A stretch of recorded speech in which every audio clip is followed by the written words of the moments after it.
Daruma dolls are a cool part of Japanese culture because, I mean, they're really cute, right? If you're unfamiliar with them, this is how they work. So when you get your hands on one of these, both of their eyes are blank white. You'll then select a goal or a wish that you have and paint its left eye. And once that wish is fulfilled, you may fill in the right one. So much like the rest of us, these Japanese creatures are, by default, incomplete. And the only way they can achieve wholeness is by getting what they want. And that's where the resemblance stops, of course, because we aren't that simple. Nor that adorable. Whereas the Daruma doll's sense of completude and satisfaction is permanent, and they'll always have their two eyes in place once you paint them.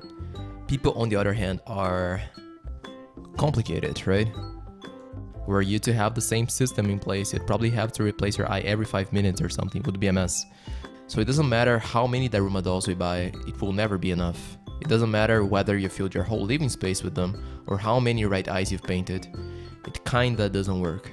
It's like the ink you used to paint them is not very high quality and fades away shortly after. And all of this keeps you in a permanent state of incompleteness and dissatisfaction. And if you don't change that, this is how it's going to be forever.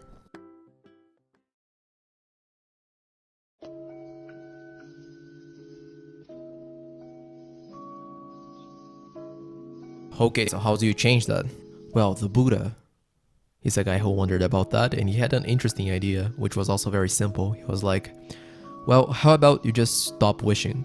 Because let's think about that for a second. The lack of a right eye comes from the idea that something is missing, a certain wish or a goal that you haven't achieved yet. Once you reach that goal, there's your eye again, although not for long as we discussed. Now, on the other hand, if you don't wish for anything, suddenly you're fine with having only one eye and you won't feel like anything is missing anymore, and then there's your right eye again that was never missing in the first place. And now, of course, you also have achieved nirvana in the process, but that's just a side effect. There's a cool Zen story that illustrates this.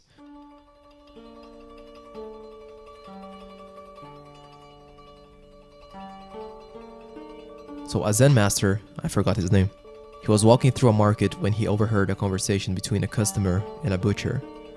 "Give me the best piece of meat you have," the customer said. To which the butcher replied, "In my shop, everything is the best.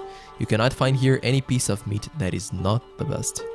And hearing these words, the Zen master became enlightened. If everything's perfect, then there's nothing to wish for. And that's very spiritual, isn't it?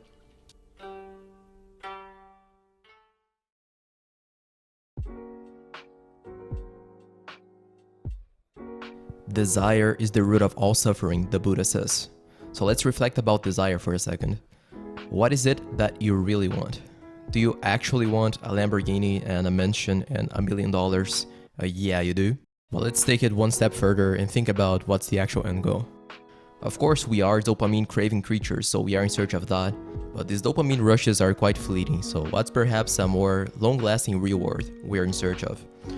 Well, imagine you do get your mansion, your Lambo, your cocaine and whatever, you know, all the Wolf of Wall Street stuff. Perhaps when that happens, you'll lay down and take a deep breath and that's it.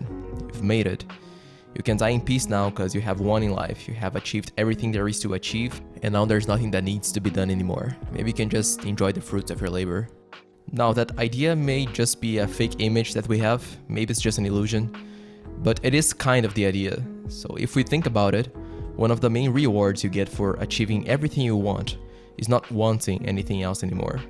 So the actual plan of the whole thing was to get rid of wanting, because subconsciously we know that wanting or desire kinda sucks. So in the end, you and the Buddha really have the same idea, but your methods vary a little bit. Whereas you try to get rid of desire by actually achieving what you desired, which seems to be an ineffective strategy for some reason, the Buddha was like, screw that, it's too much work, I'll just sit under a tree, I guess. But just to make sure we are on the same page here, you aren't the Buddha, nor do you want to be the Buddha. And just between us, kind of a strange guy, yeah? Just shaving his head and walking around the forest for years without food, just sitting under trees and whatever. So if you were given the choice between becoming someone like the Buddha, let's say a monk, or Jeff Bezos, I'm sure you'd pick Jeff, but the monk actually. But anyway, we all want stuff. We all want a comfortable house and good relationships and financial stability. You know, YouTube subscriptions. Don't forget to subscribe if you like the video. So there must be a place like a middle point between wanting stuff and being sufficiently content with where you are currently, to the point where you're at least not craving anything. And that's really how you get close to escaping the Daruma doll matrix and finding something resembling peace of mind. I guess there must be a place like that, eh?